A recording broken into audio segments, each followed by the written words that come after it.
গুরু যদি সঙ্গে থাকেন তবে অন্ধকারেও আলো জ্বলে ওঠে। আর আমি আমার জীবনের সবটা যাদের উপর ছেড়ে দিয়ে বসে আছি, আমার গুরু এবং গুরুমা। আমরা শুরু করছি কৃপাধারার প্রথম পর্ব। চলে যাব আমার যারা জীবনের বটগাছ তাদের কাছে। বিভিন্ন রকম প্রশ্ন আমি নিয়ে আসি বিগত 2 বছর। নানান রকমের প্রশ্ন আমার ভিতরে যা যা কিছু জিজ্ঞাসার থাকে সেগুলো আমি তাদের কাছে করেছি, এবং সেখান থেকেই মনে হয়েছে যে যা কিছু আমি জানতে পারছি সেরকম একই রকমের প্রশ্ন আরও অনেক মানুষের মনে জাগে, কিন্তু সবাই সেই উত্তরটাই খুঁজে বেড়ান। তা আমরা আমাদের এই পর্বগুলোর মধ্যে দিয়ে সেই উত্তরগুলোই তাদের কাছে পৌঁছানোর চেষ্টা করি।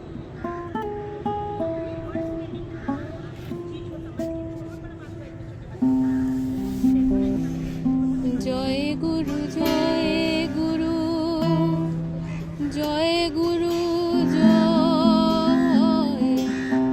জয় গুরু, জয় গুরু, জয় গুরু, জয় বলো জয় গুরু, জয় গুরু, জয় গুরু, জয় গুরু, জয় গুরু, জয় গুরু, জয় জপ জয় গুরু, জয় গুরু, জয় গুরু, জয় জয় গুরু, জয় গুরু, জয় গুরু, জয় গুরু মাতা, গুরু পিতা, গুরু জগৎময়, জয় গুরু, জয় গুরু, জয় গুরু, জয় গুরু, জয় গুরু, জয় গুরু, জয় গুরু, জয় গুরু, জয় গুরু, জয় জয় গুরুর জয়। আমরা সাধন ভজন জানি নে গো গুরু দয়াময়, জয় গুরু, জয় গুরু, জয় গুরু, জয়। আসলে গুরু তো কেবলমাত্র শক্তি, যে শক্তি হচ্ছে প্রেমের শক্তি, আনন্দের শক্তি, জীবনের শক্তি, ভালোবাসার শক্তি, যে শক্তি আমাদের সকলকে আষ্টেপৃষ্ঠে বেঁধে রেখেছে। তুমি কারোর মধ্যে গুরুর স্বরূপ দেখো, আর তুমি যার মধ্যে দেখো তিনি আবার কারোর মধ্যে গুরুর স্বরূপ দেখেন। তো গুরুর শক্তিটা এমন, সেটা হচ্ছে ওই সেই একে অপরের হাত ধরে থাকার মতো। তুমি তোমার গুরুর হাত ধরে আছো, তোমার গুরু তার গুরুর হাত ধরে আছেন, তার গুরু তার গুরুর হাত ধরে আছেন। অর্থাৎ এই যে একটা আলোক প্রবাহ, একটা আলোর যে প্রবাহ চলেছে, এবং সেটা যে সর্বক্ষণ আমাদের ওপর ঝরে পড়ছে, যে কৃপা, সেই গুরু শক্তির কৃপাই হচ্ছে আমাদের জীবনের সারবস্তু। সেই নিয়েই আমাদের এই কৃপাধারা, এই পথ চলা। আর তোমাকেও আমাদের আন্তরিক প্রণাম, ভালোবাসা। কেননা তুমি গুরুর কথা বললে, সেরকম একটা কথা হচ্ছে, গুরু মিলে লাখে লাখ, চেলা নেহি মিলে এক। তো সেই রকমই একজন গুরুর দেওয়ার অনেক কিছু থাকতে পারে, কিন্তু কেউ যদি নেবার মতন কেউ না থাকে, সেই পাত্রতা যদি না থাকে, তাহলে সেই জার্নিটার, সেই যা কিছু দেবার আছে, সেইগুলো সব অর্থহীন হয়ে যায়। তো আমাদের এই কথাবার্তার মধ্যে দিয়ে আমাদের যে একটা ভাব চলবে, সেই ধারাটার মধ্যে দিয়ে দেখা যাক কে আসেন, সেই কখন কে আসেন, যখন যিনি আসবেন সে এইখানেই প্রকাশিত হবে সেরকম। আমার কাছে অনেক রকমের তো প্রশ্ন এসেছে, তার মধ্যে একটা যেটা আমাকে অনেকেই জিজ্ঞেস করেছে নানান সময়, সেটা হচ্ছে যে আচ্ছা আমরা প্রকৃত গুরু যে তাকে কি করে চিনব। তো আমার নিজের অভিজ্ঞতা দিয়ে আমি যেটা খুব সহজেই বলতে পারি যে আমি যেটা এক্সপিরিয়েন্স করেছি, যেভাবে তুমি এসেছো আমার কাছে, যদিও সেটা অনেক ছোটোবেলায়, যখন আমার তখন 5-6 বছর বয়স হবে, সেই সময় থেকে। তো তারপর থেকে আমি কেন জানি না, এটা আমার ভেতরে আমার মনে হয়েছে যে আমার সঙ্গে তার একদিন দেখা হবে।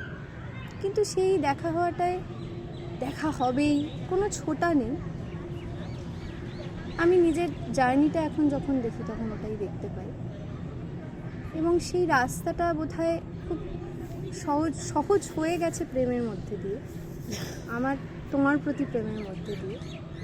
এবং তারপর যখন তোমার কাছে আসা, আমি যেখানেই যাই না কেন, যাদের কাছেই যাই না কেন, আমি তোমাকে ছাড়া আর কাউকে দেখতে পাই না, তোমাকেই দেখতে পাই তাদের মধ্যে, সবার মধ্যে।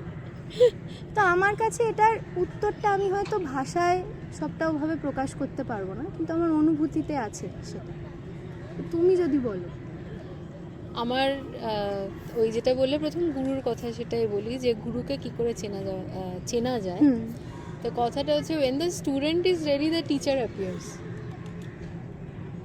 গুরুকে খুঁজতে ছোটার দরকার নেই, তোমার যখন সময় হবে তখন গুরু আপনি এসে ধরা দিয়ে দেবে সেখানে আমার ক্ষেত্রে যেমন হয়েছে, আমাদের জীবনে যা কিছু আছে চারপাশে সবই গুরুর স্বরূপ অর্থাৎ কি, যে প্রত্যেকে কিছু না কিছু আমাদেরকে শিখিয়ে দিয়ে যায়, আর আমরাও কোথাও না কোথাও কাউকে না কাউকে কিছু না কিছু শেখাই।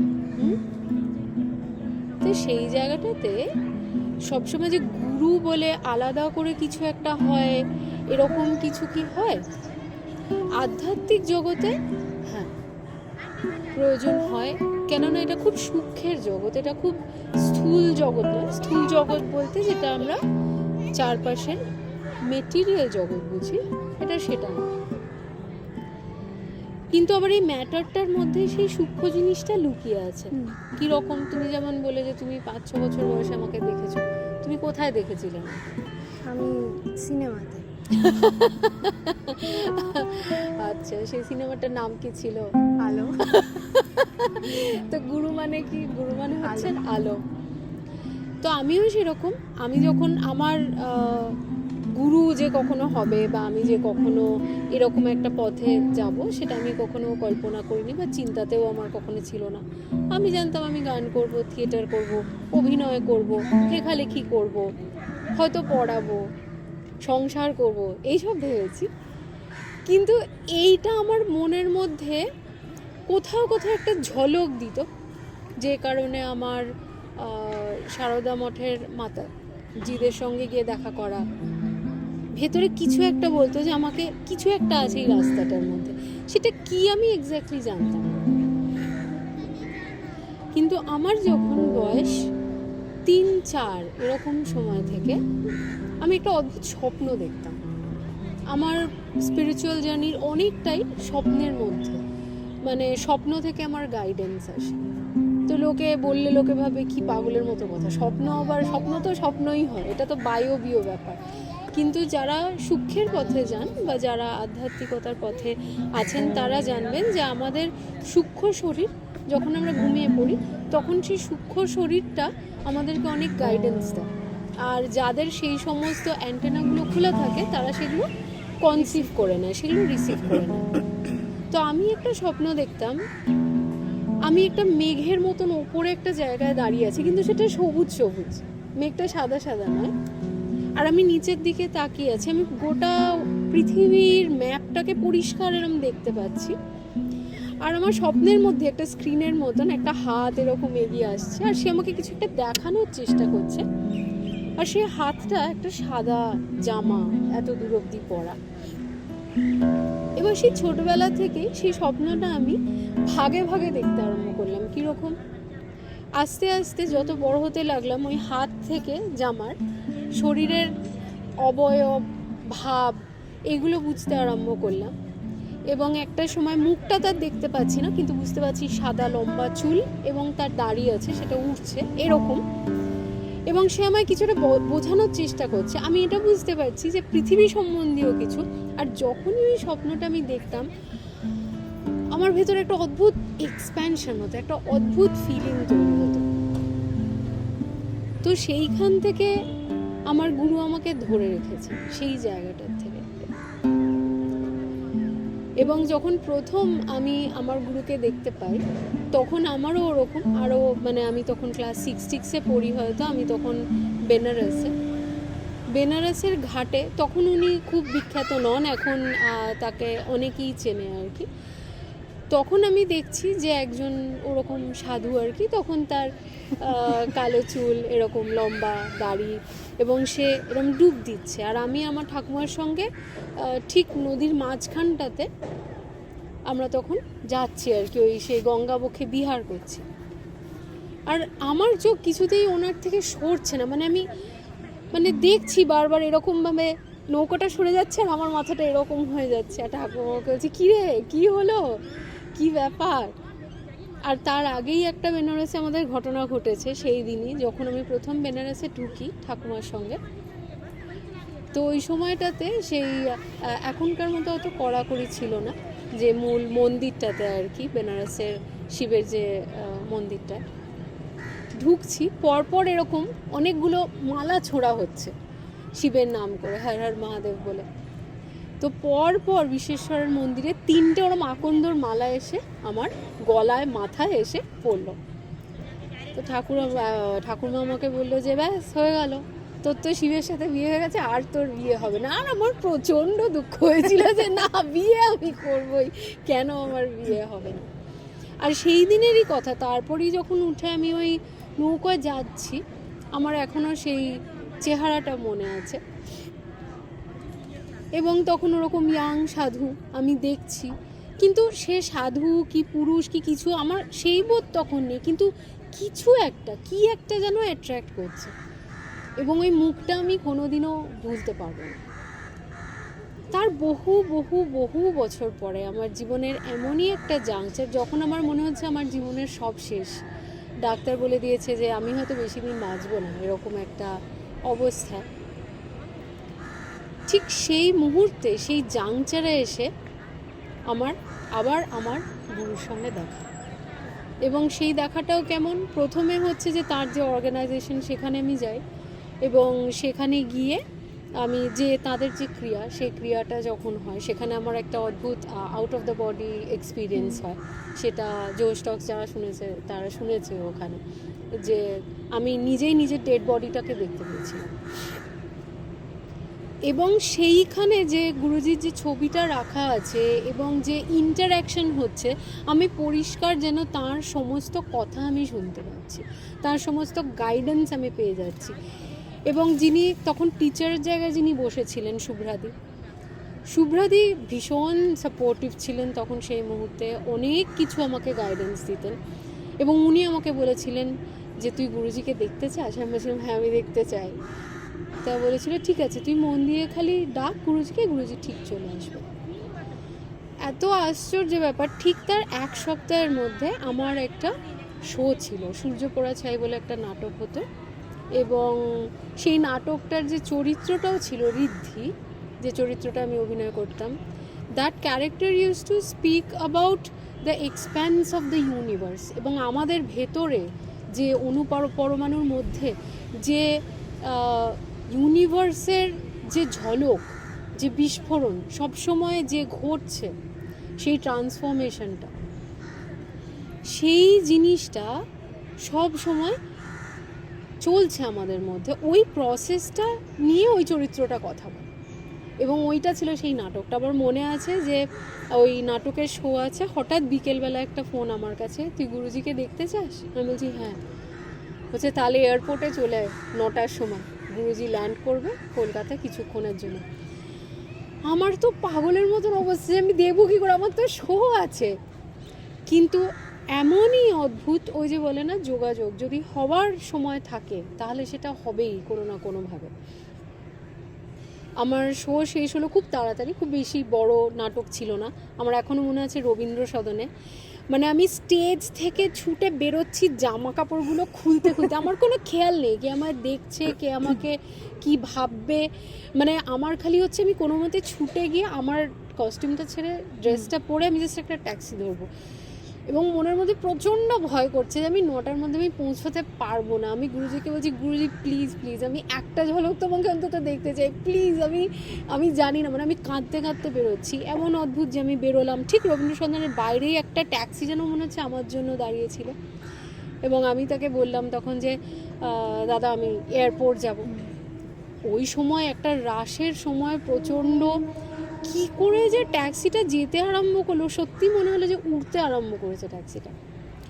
এবং মানে অলমোস্ট টাইম তখন মানে 9:45 বাজে। আমি ভাবছি গুরুজি প্লিজ প্লিজ, মানে আমার মনের মধ্যে কেবল একটাই প্রার্থনা, আমি কেবল এক ঝলক দেখবো, আমি তো আর কিছু চাইনি, শুধু তোমায় একটু দেখতে চাই। আবার একটা ফোন, শুভ্রাদি তুই কোথায়? বললাম দিদি আমার মনে হচ্ছে এখনও অনেকটা দেরি হবে, আমি বুঝতে পারছি না। রিল্যাক্স রিল্যাক্স, ধীরে সুস্থে আয়। বললাম মানে ফ্লাইটটা 1 ঘন্টা লেট করেছে। তো এই যে বললাম, গুরুর যদি দেখা দেবার ইচ্ছে থাকে, বা ইচ্ছের থেকেও বলবো এটা হচ্ছে এক্সিস্টেন্সিয়াল, 4-5টা তার জন্য একটা প্রিপারেশন তৈরি করতে শুরু করে। মানে সত্যি মনে হয় এরকম একটা মিউজিক আসছে কোথাও না কোথাও থেকে, ভেতরে বাজতে আরম্ভ করে, সেই বাঁশিটা বাজতে আরম্ভ করে, এবং ভেতরের ওই যে উৎকণ্ঠা, ওই যে উচ্চাটন, মানে তোমাকে দেখবো, শুধু তোমাকে দেখবো, ওইটুকুই শুধু। এবং গেলাম, গিয়ে দাঁড়িয়ে আছি, আরও প্রচুর ওই অর্গানাইজেশনের মানুষজন দাঁড়িয়ে আছেন সেখানে, সবার হাতে একটা করে ক্যান্ডেল দেওয়া হয়েছে, দিয়ে একটা লাইন করে দাঁড়ানো হয়েছে, সেখানে বড় একটা ব্যানার রয়েছে, সেই ব্যানারটা ধরে সবাই দাঁড়িয়ে আছে। এবার আমাদের বারবার করে পই পই করে বলা হয়েছে তোমরা কিন্তু কেউ এখান থেকে নড়বে না, হাতে ওই মোমবাতিটা নিয়ে ওরকম দাঁড়িয়ে থাকবে। এবার তারপর আমরা শুনছি গুরুজি এসছে, গুরুজি নেমে গেছে, গুরুজির গাড়িটা আসছে, একটা সাদা রঙের গাড়ি দেখছি দূর থেকে আসছে, আর কে কার কথা শুনে সবাই সব ভুলে ছুটতে আরম্ভ করে দিয়েছে। আমি ওটা দেখলাম, আমার পাটা পুরো জমে গেছে, স্থির, সবাই চলে গেছে, আমি ওখানে একটা ক্যান্ডেল নিয়ে একা এরকম দাঁড়িয়ে আছি।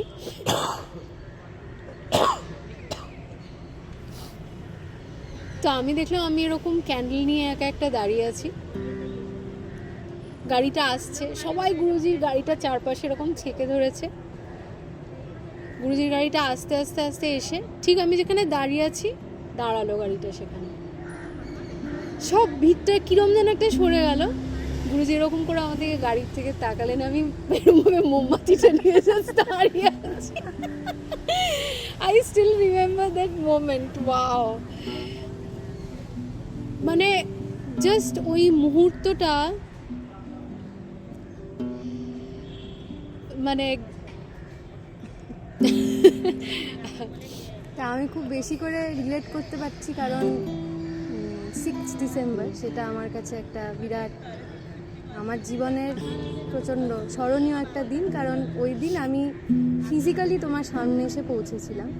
ঠিক একইভাবে তখন আমি যেখানে চাকরি করতাম সেদিনকে ঠিক ছিল না যে আমি যেতে পারবো, তুমি আবার এখানে এসেছো এবং আবার একটা অভিনয় করছো একটা দলে, সেটা খবর আমার কাছে আগেই এসেছিলো, কিন্তু আমি শিওর ছিলাম না, এবং আমি এখানে ছিলামও না সেই সময়টা। আমি তার আগেই থাকতাম মুর্শিদাবাদে, ওখান থেকে 15-16 দিনের মতন সেই জন্য এসেছিলাম এখানে। আসার পরে জানলাম যে এরকম তোমার শো আছে, আর আমার ঠিক অফিসের পাশেই, ওই বলে না যে अगर तुम किसी चीज़ को पूरे दिल से चाहते हो तो पूरे कायनात उसे तुमसे मिलाने की कोशिश में लग जाता है। তো ঠিক ওরকমই আমি বুঝতে পারছিলাম না সেদিনকে অফিসেও সব কিছু কাজে মন বসছিল না, মানে মনে হচ্ছিল যে আমি কতক্ষণে বেরোবো, কতক্ষণে যাবো, আদৌ যেতে পারবো কিনা, নানান রকম জিনিস। তো তারপর যখন যাচ্ছি, ওই যাওয়ার রাস্তাটা আমার মনে আছে, আমি কোনোদিনও ওই ভেতরের রাস্তাটায় রিক্সা চড়ি, একদমই কাছে তো আমার অফিস থেকে। তো আমি রিক্সায় যাচ্ছি, আমার ওই সময়টা 5 মিনিটটাও মনে হয় 5 ঘন্টা। তো আমার মনে হচ্ছে আরও জোরে চালা, আরও।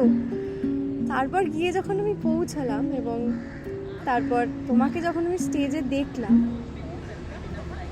ওখানে একটা নাটক চলছিল আর আমি আরও অনেক কিছু দেখছিলাম।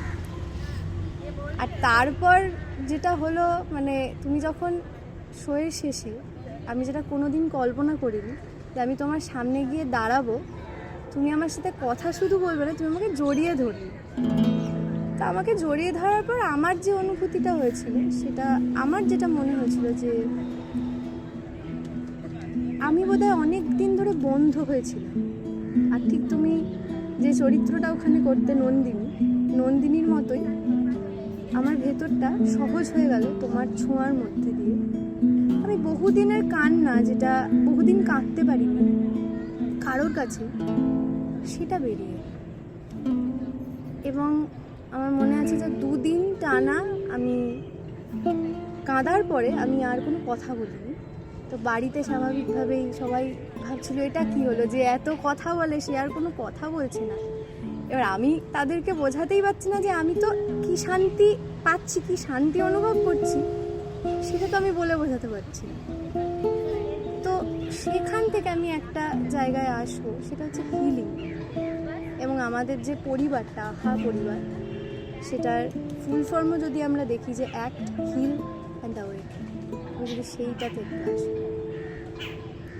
যে রাতে মোর দুয়ার গুলি ভাঙলো ঝড়ে, জানি নাই তো তুমি এলে আমার ঘরে।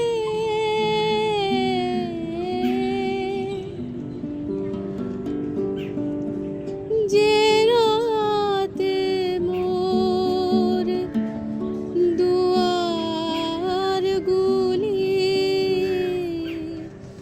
ভাঙলো ঝড়ে, সব যে হয়ে গেল কালো,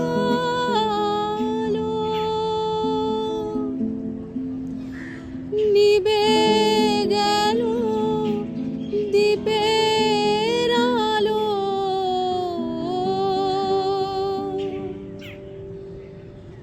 আকাশ পানে হাত বাড়ালে কাহারো তোরে, জানি নাই তো তুমি এলে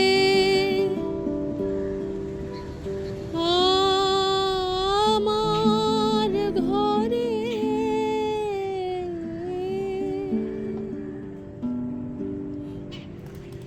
যে রাতে মোর দুয়ার গুলি ভাঙলো ঝড়ে,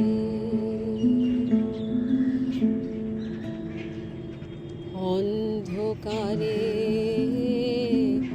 রইনু বসে স্বপ্ন মানি, ঝড় যে তোমার জলধ্বজা, তাই কি জানি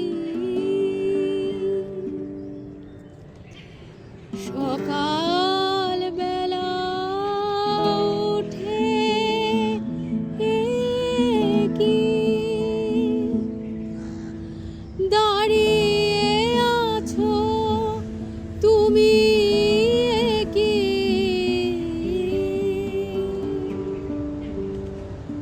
সকাল বেলা উঠে দেখি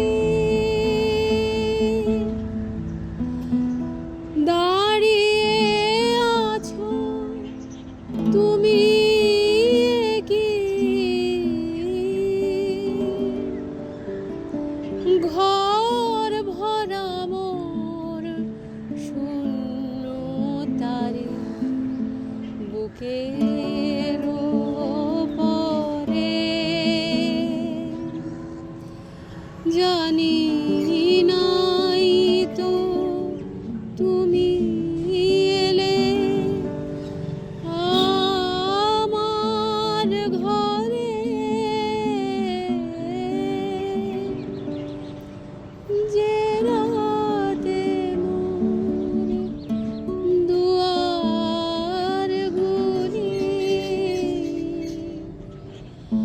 ভাঙলো ঝড়ে।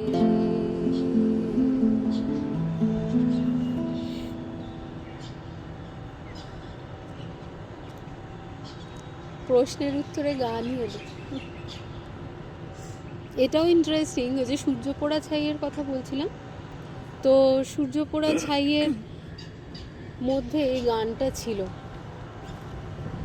আর এমন একটা সিচুয়েশনে ছিল গানটা যে চারদিকে প্রচুর ডিস্টারবেন্স একটা পরিবারের, একটা বাড়িতে একজন বিধবা মা, তার 2 মেয়ে, এবং একটা খুব কমপ্লেক্স সিচুয়েশন যে বাবা সুইসাইড করেছে, তার প্রায় মরণাপন্ন ঠাকুমা সে বেঁচে রয়েছে কিন্তু সে হুইল চেয়ার নিয়ে ঘুরে ঘুরে বেড়ায়, চোখে দেখতে পায় না, কানে শুনতে পায় না, ঠক্কর খাচ্ছে চারদিকে।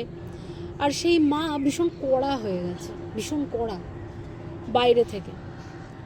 কিন্তু কোনো একটা মোমেন্টে, খুব দুর্বল মোমেন্টে, 2 মেয়ে মাকে বলে, মা একটু এই গানটা গাইবে।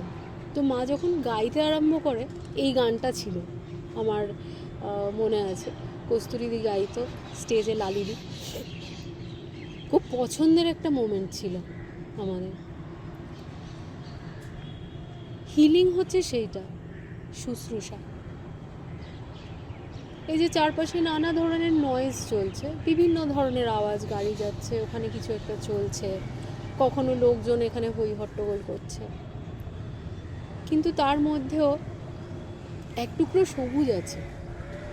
কেউ একটা সবুজ তৈরি করতে পেরেছে এখানে। মাথার উপর খোলা আকাশ আছে, চারপাশে প্রচুর বন্ধু আছে আমাদের, প্রচুর প্রাণ আছে, গাছ। ছোটবেলা থেকে আমি খুব গাছেদের আশ্রয় বড় হয়েছি, আর মানুষের থেকেও বেশি বন্ধুত্ব আমার সঙ্গে গাছেদের। I communicate with them. তো গাছেরা আমাকে শিখিয়েছিল গাছেদের মতন হতে। তো হিলিং হচ্ছে সেই শুশ্রূষা, জীবনের শুশ্রূষা। হিলিং হচ্ছে হারমোনি, হিলিং হচ্ছে মিউজিক, হিলিং হচ্ছে প্রচুর যন্ত্রণা, প্রচুর নয়েজের মধ্যে একখণ্ড উপশমের জায়গা, যেটাকে আমরা পরিবার বলতে পারি। সব সময় যে আমাদের সমাজে ওইরকম পরিবার এখন খুব আইডিয়াল থাকে তা নয়, তবে নেইও এমন নয়। আমার নিজের চোখে দেখা এমন পরিবারও আছে এখনো। কিন্তু আমি যেরমভাবে, যে জায়গার থেকে যেভাবে বড় হয়েছি, তাতে আমার নিজেকে মনে হচ্ছে যে আমি এই পরিবারের কেউ নই, কারণ আমার ভাষাটা কেউ বুঝতে পারে না। আমি যে ভাষায় কথা বলি, আমি যেটা করতে চাইছি, সেটা অ্যাকচুয়ালি কেউ দেখতে পাচ্ছে না। সেটা আমাদের অনেকেরই হয়। কিন্তু এই জিনিসটা আমার বুকের গভীরে কোথাও একটা সবসময় কাজ করতো, যে আমি যদি এরকম হই, তাহলে এরকম মানুষ নিশ্চয়ই আরো আছে, কিন্তু তারা কোথায় কোথায় তারা? এবং জীবনের ওই জার্নিটার মধ্যে দিয়ে, নানা কিছুর মধ্যে আস্তে আস্তে আমি আমার ওই পরিবারটাকেই আস্তে আস্তে আস্তে আস্তে দেখতে পাচ্ছি। তারা একজোট হয়েছে, আমার আহা পরিবারের মধ্যে তারা একজোট হয়েছে, আস্তে আস্তে আরও আসছে, নতুন নতুন মানুষজন আসছে। Healing is very important. Healing is an everyday, day-to-day part of our life. যেরকম আমরা স্নান করি, that's a part of healing. আমরা খাই, part of healing. ঘুমোতে যাই, it's a part of healing. কিন্তু ঘুমের অ্যাকচুয়ালি যে কাজটা করার, যে শুশ্রূষাটা দেওয়ার, আজকাল ঘুমও সেটা দিতে পারছে না, কেননা মানুষ ঘুমোতেও পারছেন। তো সেইটার জন্য এখন কিছু টেকনিক্স, সেইটা যখন আমরা জানতে পারি বা বুঝতে পারি, যেমন মেডিটেশন করা বা একটা মেডিটেটিভ স্টেটে চলে আসা, অর্থাৎ ভেতরটা শান্ত হয়ে যাবে, মনটা স্বচ্ছ থাকবে, পরিষ্কার থাকবে, কি করলে সেটা করা যায়, দ্যাট ইজ হিলিং। এবং সেই হিলিংটা আমাদের প্রত্যেক দিনের মধ্যে আমাদেরই সেটা দেখার দরকার যে আমরা কি করে সেই হিলিংটা রাখতে পারি। তো আমার পরিবারে যারা আছে তারা সবাই জানে, যখন আমাদের সেশনস হয়, আর অফ সেশনসও হয়, অনলাইন সেশনসও হয়, তো সবগুলোতেই ওই জিনিসটাই আমরা শেয়ার করি। এমন কিছু নয় যেটা একটা খুব শক্ত ব্যাপার, কিন্তু তোমারই ভেতরেরই তোমার ভুলে যাওয়া একটা অংশ, সেটাকে জাগিয়ে দেয়, আর কিছু না। যে ভুলে যাওয়া যে আমার ভেতরেই এই শান্তিটা আছে, আমার ভেতরেই তো এই প্রেমটা আছে। So that is healing. Healing যেটা হচ্ছে যে একটা মানে আমার হাতটা কেটে গেলে নিজের থেকে যেরকম আস্তে আস্তে আস্তে ওটা জোড়া লেগে যায়, সেই উপশমটা হওয়ার জন্যও তো আমার একটা অবস্থা লাগে, যে একটা জায়গা আমার ছিলে গেছে, বারবার সেখানে আবার করে আমি সেখানে একটা করে ঘষা দিচ্ছি, তো সেটা ঠিক হবে না। হিলিং হচ্ছে সেটাকে ন্যাচারালি থাকতে দেওয়া এবং চারপাশের অবস্থাটা কেমন করে যাতে সেটা ঘাটা আমার সারতে পারে।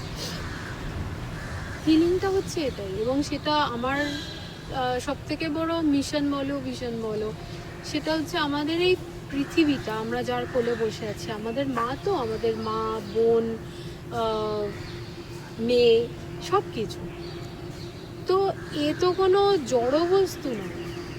এই পৃথিবীটা, মাটির যে পৃথিবীর বুকে আমরা চলছি, সে তো একটা জীবন্ত প্রাণ, এবং আমরাও সেটারই একটা অংশ মাত্র। তো আমরা প্রত্যেকেই যদি ওই একটু একটু করে আমরা এই পৃথিবীর সঙ্গে কানেক্টেড থাকার একটা কনসিয়াস অ্যাটেনশন, যে আমরা অ্যাওয়্যার যে হ্যাঁ পাটা ফেলছি, এখানে পাটা ফেললাম, একটা মানুষের বুকের উপর পা ফেললে যেমন হবে সেইভাবে পাটা ফেলে। আমার সুনীল গঙ্গোপাধ্যায়ের একটা কবিতার কথা মনে পড়ে যাচ্ছে, এক্স্যাক্ট লাইনগুলো মনে নেই, কিন্তু উনি ঠিক এই কথাটাই ওই কবিতাটার মধ্যে ছিল, বিষয়টা ছিল যে আমি তো জীবনে কখনো কাউকে জেনে শুনে কষ্ট দিইনি, ধাক্কা দিইনি, পাটাও এমনভাবে রেখেছি পৃথিবীর বুকে যাতে তার উপশম। তো আমাদের একটা প্রসেসের মধ্যে ওয়াকিং মেডিটেশন একটা সময় করতে হয়েছিল, যে প্রতিটা পদক্ষেপে যেন আমি ফিল করতে পারি যেটা একটা প্রাণের উপর দিয়ে আমি চলছি, এবং এত বড় একটা বৃহৎ প্রাণ, সে আরো অনেক প্রাণকে শেল্টার দিয়ে রেখেছে। তুমি সেরকমই দেখো, আমাদের বডির মধ্যেও কিন্তু প্রচুর মাইক্রোবস, ব্যাকটেরিয়া, ভাইরাসেস, ফাঙ্গাস সব কিছু রয়েছে। তো আমরা কি, আমরাও তো পৃথিবীর একটা মিনিয়েচারই মাত্র। আমার ভেতরও নদী রয়েছে, আমার শিরায় শিরায় যেগুলো ধমনীতে বয়ে যাচ্ছে, নদীর মতন, সাগরের মতন, এক একটা সার্টেন আমাদের যেগুলো আমরা বলি যে চক্রগুলো, এনার্জি সেন্টার, সেই জায়গাগুলোতে সাংঘাতিক মানে সেই সমুদ্রের মতন এনার্জেটিক ঘূর্ণি, মানে ঘূর্ণির মতন সেটা চলতে থাকে। কিন্তু সেগুলো যত সেন্সিটিভিটি বাড়ে, সেই সাধনা দিয়ে আমরা বুঝতে পারি অত দূর যাওয়ার দরকার নেই। আমার কথা হচ্ছে প্রত্যেক মানুষ তাদের নিজেদের জীবনে যে সহজ শান্তির জায়গা, সেই শান্তির জায়গাটা যদি রাখে, তাহলে আমাদের চারপাশটা প্রচুর হিল হয়, পৃথিবীটা হিল হয়, এবং সেটা কোথাও সেই অনুরণনটাই বিরাট ব্রহ্মাণ্ডের মধ্যেও সেটা একটা কাজ করছে, তো সেটা সবসময়ই কাজ করে, সেটা আমরা উপলব্ধি করতে পারি। একদমই। আর এক্ষেত্রে অভিনয় কতটা তোমাকে হেল্প করেছে, হিলিংয়ের ক্ষেত্রে কতটা হেল্প করেছে অভিনয়? এইটা একটা খুব লম্বা জার্নি, ঠিক আছে। আজকে আমরা যে গল্পটা করছি, আজ এইটা অবধি থাক, পরের দিন আমরা আমাদের অভিনয় কিভাবে হেল্প করেছে আর কিভাবে সেটা আমায় কানেক্ট করতে সাহায্য করেছে সেইটা বলবো, ঠিক আছে। তো যাবার আগে সবাইকে রাধে রাধে, সবাই খুব ভালো থাকবেন, নিজের যত্ন নেবেন, চারপাশের যে মানুষজন আছে তাদেরকে খুব আগলে রাখবেন, ভালোবাসবেন, আর নিজেকে খুব ভালোবাসবেন। ওইটাই আমরা সবাই ভুলে গেছি, কেননা যে গুরুর কথা দিয়ে আমরা শুরু করেছিলাম, সেই গুরুর কথাতেই বলি, আসলে আমাদের ভেতরেই সেই গুরু থাকে, সেই আলোর স্বরূপ সে জেগে থাকে। আর যত বেশি করে তাকে দেখা যায়, যত নিজের কাছাকাছি আসা যায়, তত বেশি সেই আলোটাকেও আরো পরিষ্কার দেখা যায়। সেই আলো জেগে থাকুক। জয় গুরু, জয় গুরু, জয় গুরু।